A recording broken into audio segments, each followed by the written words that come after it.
నిన్నగాక మొన్న ప్రభుత్వం చేతులెత్తింది కదా. ఇక రైతుల విషయంలో మేము రైతు భరోసా సాగు భూములకే ఇస్తాం, 6,000 ఇస్తాం అని ప్రజలను మోసం చేసిండ్రు మీరు. ఆ ప్రజల్లో ఆ చర్చ జరిగి ప్రభుత్వం మీద వ్యతిరేకత రాకుండా ఉండడానికి ఇలాంటి డైవర్షన్ పాలిటిక్స్.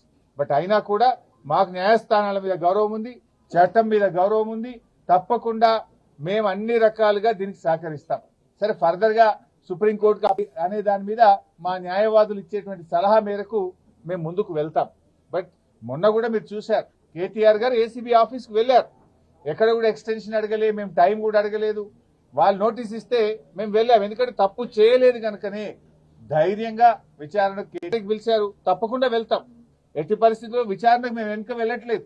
కాకపోతే ఈ ప్రభుత్వం తీరు బాగలేదు కనుక న్యాయవాదులతో నేను వెళ్తాననే కేటీఆర్ గారు అన్నారు తప్ప దాదాపు 45 నిమిషాలు విచారణకు వెళ్ళడానికి రోడ్డు మీద నిలబెట్టినా కూడా ఓపిక్గా కేటీఆర్ గారు ఏసీబీ ఆఫీస్ ముందు నిలబడ్డారు. దట్ మీన్స్ మేమేం తప్పించుకోవాలని కాదు, ఎందుకంటే మాకు తప్పు చేయలేదు అనేటువంటి పూర్తి నమ్మకం మాకుంది.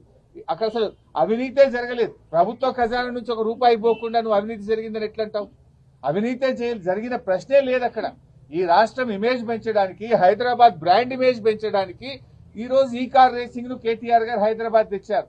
బాగా పనిచేశారు. వాస్తవానికి ప్రపంచం మెచ్చుకున్నది, దేశం మెచ్చుకున్నది. మిగతా రాష్ట్రాల ముఖ్యమంత్రులు కూడా ఇది మా రాష్ట్రానికి వస్తే బాగుండని చెప్పి ఇతర రాష్ట్రాలు మనతో పోటీ పడ్డాయి. కానీ కేటీఆర్ గారు ఒప్పించి మెప్పించి మన రాష్ట్రానికి తెచ్చి మన హైదరాబాద్ బ్రాండ్ ఇమేజ్ పెంచే ప్రయత్నం చేశారు. అంతే తప్ప ఇక్కడ అవినీతి జరగలేదు. ఈరోజు కేవలం ఇది ఒక కక్ష సాధింపు తప్ప ఇంకోటి లేనే లేదు. డైవర్షన్ పాలిటిక్స్, కక్ష సాధింపు చర్యలకు రేవంత్ రెడ్డి గారు పాల్పడతా ఉన్నారు. సరే, నువ్వు ఎన్ని రకాల ప్రయత్నాలు చేసినా మా పోరాటం ఆగదు. మా లక్ష్యం తెలంగాణ ప్రజల సంక్షేమం, మా లక్ష్యం తెలంగాణ రాష్ట్ర అభివృద్ధి, మా లక్ష్యం పోరాడి తెచ్చుకున్న తెలంగాణ. కేసీఆర్ గారు 10 ఏళ్ల కాలంలో అనేక రంగాల్లో ఈ రాష్ట్రాన్ని అగ్రభాగాన నిలబెట్టారు. అది కొనసాగింపే మా లక్ష్యం. మేము అధికారంలో ఉన్నా, ప్రతిపక్షంలో ఉన్నా మాది తెలంగాణ ప్రజల పక్షం. ఆ తెలంగాణ ప్రజల పక్షాన మేము నిరంతరం పోరాటం చేస్తాం.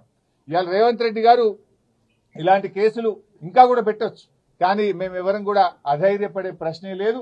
అందరము కలిసికట్టుగా పార్టీ వీటిని ఎదుర్కొంటుంది. సో కేటీఆర్ గారు కూడా ఆయన సంపూర్ణమైన విశ్వాసంతో ఉన్నారు. మేమందరం కూడా సంపూర్ణమైన విశ్వాసంతో ఉన్నాం. ఈ కేసు కేవలం ఒక కుట్రపూరితమైన కేసు. ఇక్కడ ఎలాంటి తప్పు జరగలేదు కనుక ఆయన కడిగిన ముత్యంలాగా రేపు బయటకు వస్తారు. మాకు ఆ ధైర్యం ఉంది కనుక, తప్పు చేయలేదు కనుక విచారణకు వెళ్తాం. మేము న్యాయస్థానాలకు సహకరిస్తాం, అధికారులకు కూడా సహకరిస్తాం. మాకు అధికారుల మీద గాని న్యాయస్థానం మీద గాని మాకు విశ్వాసం ఉంది. కేవలం రేవంత్ రెడ్డి మీద మాకు విశ్వాసం లేదు. ఆయన ముఖ్యమంత్రిగా తప్పుదో పట్టిస్తున్నాడు కనుక, ఆయన ఆలోచనలు మాకు తెలుసు కనుక అందువల్ల ఆయన మీద మాకు విశ్వాసం లేదు కానీ మేము చెప్పాను తప్ప వేరే ఏం లేదు.